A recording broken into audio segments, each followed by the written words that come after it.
அதாவது பாதுகாப்பு ஏற்பாடுகளை பற்றி நேற்று முன்தினம் மாண்புமிகு தமிழ்நாடு முதலமைச்சர் அவர்கள் எந்தெந்த மாவட்டங்களுக்கெல்லாம் ஆரஞ்சு அலர்ட் கொடுக்கப்பட்டிருக்கிறதோ அந்த மாவட்ட ஆட்சித்தலைவர்களோடு காணொலி காட்சி மூலமாக அவர்களுக்கெல்லாம் எச்சரிக்கை விடுத்திருக்கின்றார்.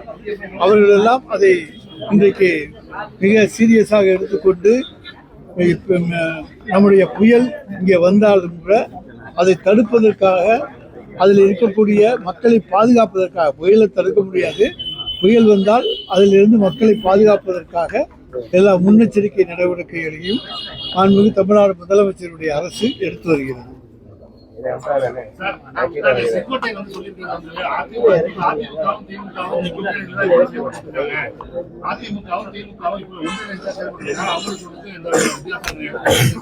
நேற்று வரைக்கும் அவருக்கு இந்த புத்தி எங்க போச்சு? எம்ஜிஆர் வச்சு இப்ப அரசியல் பண்ண நினைக்கிறாங்களா? எம்ஜிஆர் உரிமை கொண்டாட நினைக்கிறாங்களா? அதாவது யாரை வைத்து யார் எந்த அரசியல் செய்தாலும் மக்களுக்கு செய்கிற களப்பணிகள் களத்தில் நிற்கும், அது மக்களுடைய மனதில் நிற்கும். மாண்புமிகு தமிழ்நாடு முதலமைச்சர் அவர்கள் கடந்த 4.5 ஆண்டு காலமாக செய்திருக்கின்ற பல்வேறு களப்பணிகள் திராவிட முன்னேற்ற கழகத்தினுடைய கூட்டணிக்கு, அதனுடைய வெற்றிக்கு துணை நிற்கும்.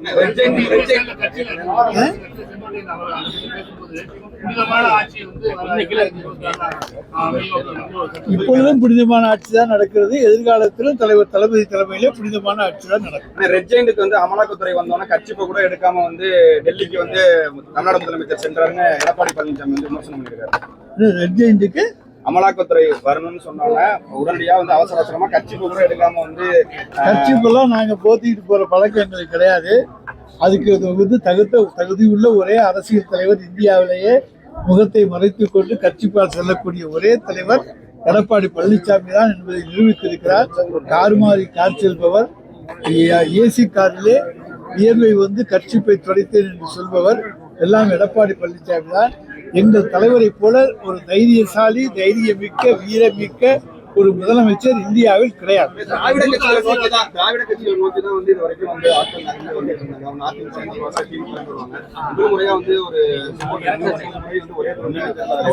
அவர் வந்து தமிழக வெற்றி. அதாவது என்னை பொறுத்த வரைக்கும் செங்கோட்டையில வந்து பிஜேபியினுடைய ஸ்லீப்பர் செல்லாக பார்க்கிறேன். அது உண்மையா என்பதை விரைவில் நிரூபிக்கும்.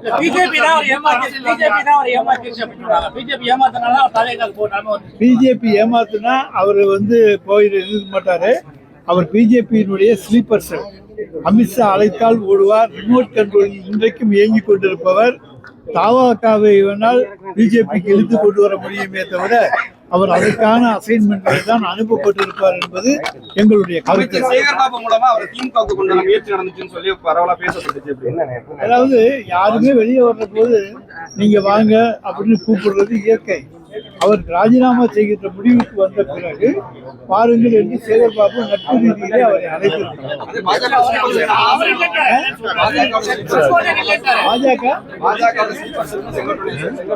அது ஸ்லீப்பர் செல்லா இருக்கிறதுனால தான் அவர் வரல.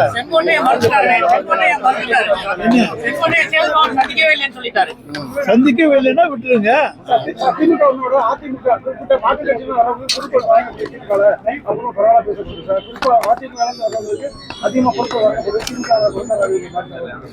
திமுகவின் உழைக்கும் தொண்டன் என்றைக்குமே எந்த பதவியையும் எதிர்பார்ப்பவன் அல்ல.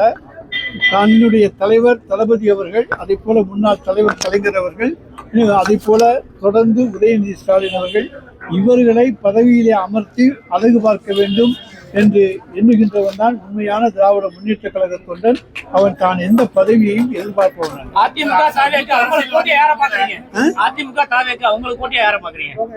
நாங்க யாரையுமே, அதாவது எல்லாருமே களத்தில் போட்டிதான், ஆனால் வெற்றி எங்களுக்கு. மூன்றாவது அணி உருவாகட்டும், அப்புறம் அது பலமானதா பலவீனமானதா என்பதை பார்ப்போம்.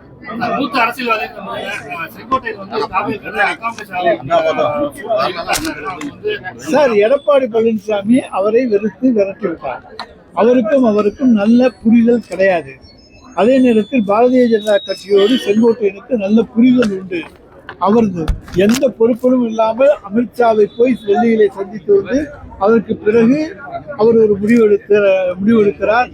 தினகரனோடு செல்கிறார், ஓபிஎஸோடு செல்கிறார், சசிகலாவை சந்திக்கிறார். இப்படி பல்வேறு குழப்பங்களை எல்லாம் செய்துவிட்டு கடைசியாக பாரதிய ஜனதாவினுடைய ஸ்லீப்பர் செல்லாக இறுதியில் இன்றைக்கு தாவாக்களுக்கு சென்றார். அந்த தேர்தல் நெருங்கி வருகிற வேலையில மத்திய அரசு ஈடியை வச்சு மிரட்ட முயற்சிகள் மேற்கொள்ள சொல்றாங்க. எப்படி பாக்குறீங்க சார்? ஈடியை வச்சு மிரட்டுனா அவங்க மிரட்டட்டும், அதுக்கு நாங்கள் பயப்பட மாட்டோம். எதையும் எதிர்கொள்ளக்கூடிய தைரியமும் துணிச்சலும் எங்களுக்கு இருக்கிறது. என்ன ஈடி ரெய்டு கூட நேற்று கூட புதுக்கோட்டையில் எங்கேயோ வரப்போறதா சொன்னாங்க. எந்த விதமான இதுவும் வரல. எப்போ வந்தாலும் எதிர்கொள்வதற்கு தயாராக இருக்கிறோம்.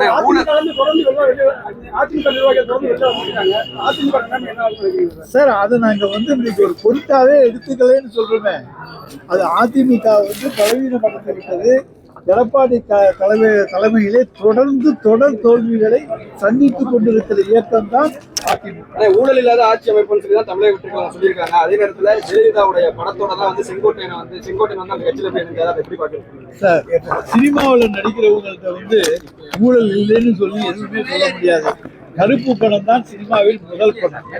எனவே கருப்பு பணம் வாங்காமல் எந்த சினிமா நடிகரும் இருக்க முடியாது. 100 கோடி 200 கோடி வாங்கினா அவ்வளவையும் கணக்கில் காமிச்சிட்டு 80 கோடியை கொண்டு யாரும் டாக்ஸ் கட்ட மாட்டாங்க. அதனால ஊழலை ஒழிக்கப் போகிறோம் என்று சொல்லுகின்றவர்கள் தங்கள் ஊழலை அம்பலப்படுத்திவிட்டு அதற்கு பிறகு ஒழிக்க வரணும்.